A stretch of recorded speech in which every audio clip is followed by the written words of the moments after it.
In the NL, pretty solidified, I'd say. Actually, I don't know if it's solidified. I guess Uh, here, as a Phillies fan, and I want Zack Wheeler to win, and blah blah blah blah blah.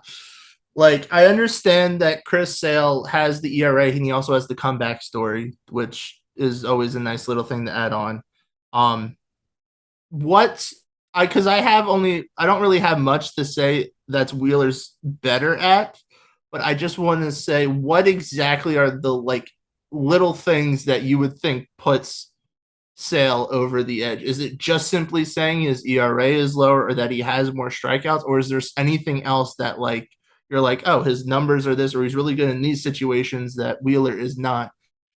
And maybe it's also because I'm peeved that Wheeler still lost to Burns back in 2021, which was an absolute BS choice. it's hard to say.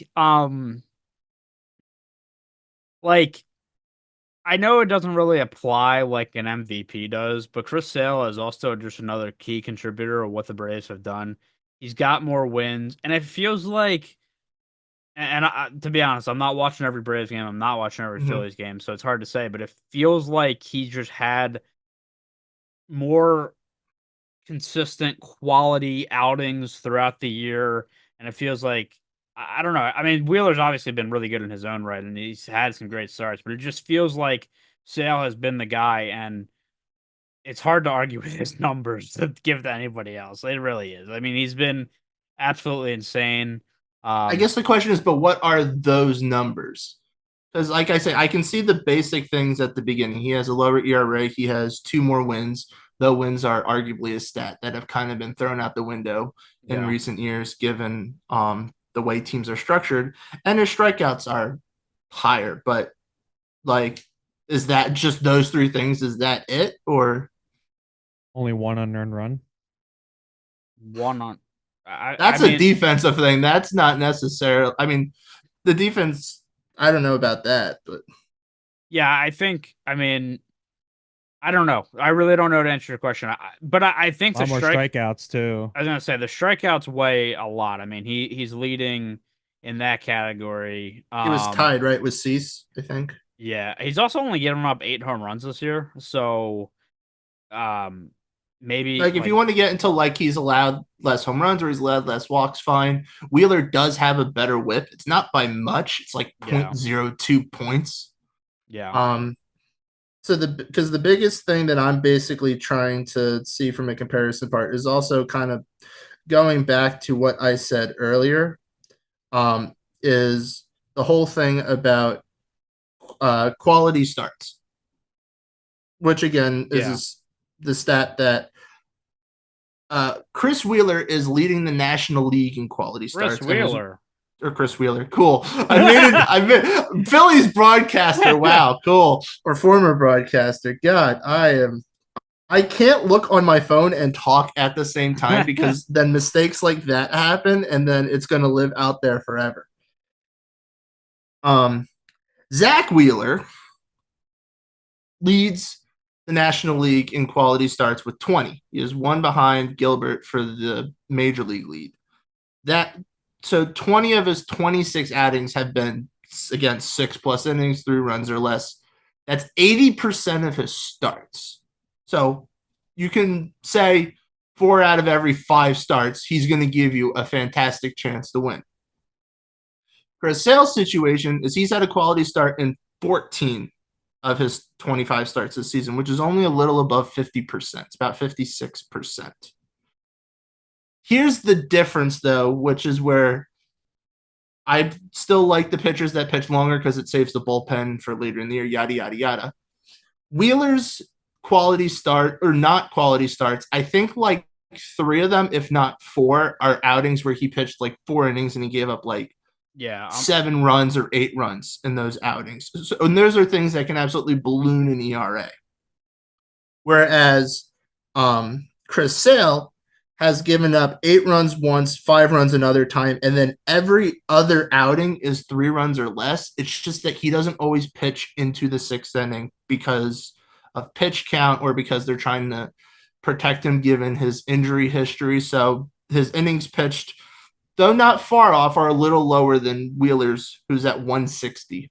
And I think that's So kind of what I know quality starts as a stat, so it wasn't a good way to say it, but if that's what I kind of meant, it's like it feels like Wheeler has had more quote unquote blow up games, and it feels like Sale has really avoided that. Looking at um Wheeler's game, so he has a 7 run earned run 5 inning game on his resume. He has an 8 run yeah, it's like um 3 or 4 of oh, them. that's the game that I went to. Four and a third inning, 8 runs he gave up. He's got a 6-4. So again, not all bad, but it just to answer your question, it's a tough question to answer. But I think overall, I still give it to Sale just because of what obviously his numbers backing up the strikeouts and stuff, but he's also just been such a key part to the Braves season as well. And I know it doesn't weigh as much into things, but it's hard to look past. And Wheeler, the Phillies have so much good pitching that like maybe that doesn't help his case either because it's like, all right, well he's good, but so is their whole rotation. So I don't know, but I do think Sale is definitely the favorite. I think Hunter Green's had a really good year. Now he's banged up a little bit, but worth noting him. And then, uh, look, I'll bring it up, and you guys can add what you think. Paul Skeens, Hasn't pitched enough. yeah, and I don't think he's not above the top two guys for sure. Like, I think if you wanted to slot him in like the third or fourth slot, I would be okay with that. He has been so good, and look, next year he's probably going to be one of the favorites to win it in the NL. But I don't know, man.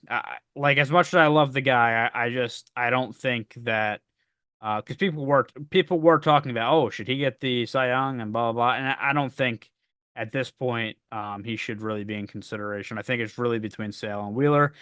And again, I mean, there's still a month of the season left, so we'll see what happens because you never know. I mean, Sale could maybe have a blow up performance or two, and it's looking good for Wheeler. I mean, So can I just say one final thing? Even though I mean, I'm trying to do fast math and it's hard.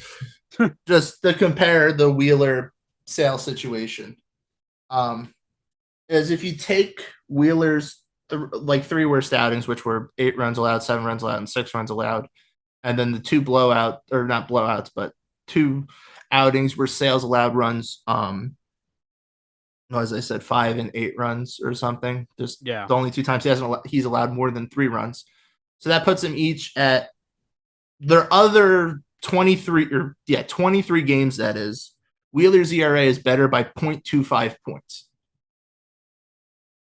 Is it which fair to penalize Wheeler because of those outings? Is the same thing enough ahead of Sale? Is basically the thing because I would take the length always, and that was kind of the argument back in 2021 was that Wheeler had pitched a lot longer than any of the other candidates that season. He had like 213 innings and led the league, but when he yeah, got to like the 7th inning or something, he would sometimes give up like 2 runs and get taken out of a game, but the Phillies would still like be in a good situation versus like Corbin Burns that year, who barely made it past the minimum for innings pitched to qualify, got taken out by the third time around in the batting order, and his stats were better because of it. But when you compared to like Wheeler's times in that same period, like he was better than Burns. It's just that his stats looked worse because he pitched a tad longer because he was pushed farther because he could. Like, is it fair to penalize Wheeler because of those couple outings compared to Sale? Or is it just that there's enough between home runs allowed, walks allowed, or strikeouts that that in the end it's about, I guess, those minute little things rather than length I think and saving. for this case, yes, I think that Sale should still get the edge because of that. I think if you look at things overall, and the problem with what I'm about to say is this opens up a whole nother thing, and it's almost too much. But it's almost Don't like have time. no, it's almost like you want to weigh, I'll say meaningful baseball, meaningful innings more than than other things, right? Like you're saying, okay, if you cut out these 2 bad starts where he let up whatever, how many runs in 4 innings, whatever the case may be, um, then and you look at the rest of it, his numbers are better. Like I think there should be cases where that comes to the forefront a little bit. I'm trying to really think of another But example. what wins you games in the end? Giving up 10 extra walks over a season, or having 25 more strikeouts over another guy, or the guy that has a lower ERA? And I know I'm saying that under the whole thing of Sale has a lower ERA, but I'm going back to that argument of it's skewed because of the types of Right. blowout outings Wheeler had versus the types of blowout outings that Sale had. And that's kind of what I'm getting to. It's like, okay, so if you if you kind of make that argument for this case with like the NL pitching, I feel like you could do that everywhere else, and that's where it becomes too much. So I think like on a Oh, I base, think you absolutely could. And I think that's why there's a lot of people that get overshadowed, I think or you could. some instances, vice versa. I think last year was a year I think Logan Webb finished second in Cy Young, and his ERA was like 3.3, and it kind of baffled me that he got so much credit. But like looking deeper into his numbers, he was the type of guy that pitched longer into games, and because of that, he sometimes pitched longer than needed and gave up more runs, but he kept his team in it, regardless of how bad the Giants' offense was. I think you can and you should look into stuff like that more. It just does it get to a point where okay, say you kind of do this for all the positions, like does it get like almost um I hate using this term, but like it's almost like a judgment call. Like you hear that in football all the time. Like it's almost like a judgment. Okay, so if this person values this more, and I just feel Everything like is yeah, and I just feel everything like is a judgment call. it gets more complicated where that's why we rely on the overall baseline statistics so much, and it's Well, the opposite of that is kind of our argument for Ellie De La Cruz, right. where we're saying he's bad a lot of the time, but he's been hot for a good enough portion that, or he's been insanely good that it kind of has skewed his stats probably a little better than we feel like they should be, and he's getting extra praise because of it. Right. I So, don't know. I mean, everything's always going to be a judgment call. That doesn't matter. And it would be way, way more tedious if you're like, oh, if I remove this month and all he did was this or whatever. And like, then that starts to really become a huge, huge, like, it's getting way too specific with statistics. But hey, that's how statistics work. You can twist statistics to fit anything you want in Yeah. the end if you You can, truly want I to. was gonna say you can make anything sound good if you twist it Right. enough. Right. So, but I'm yeah, in the end for me personally, I'm a big proponent for having length in your starting pitchers. 6 innings is always kind of ideal. And the fact that you can do that and then have a winning team, I think says even more to how you do. You could say maybe that could be something that hurt Wheeler too back in 2021 because he pitched a lot of innings, but the Phillies weren't winning. So in the end, it's like he was pitching more. Maybe his ERA was a little higher because of a couple of outings he gave up runs, but in the end, it wasn't keeping Phillies in games. Where this year, it's the complete opposite.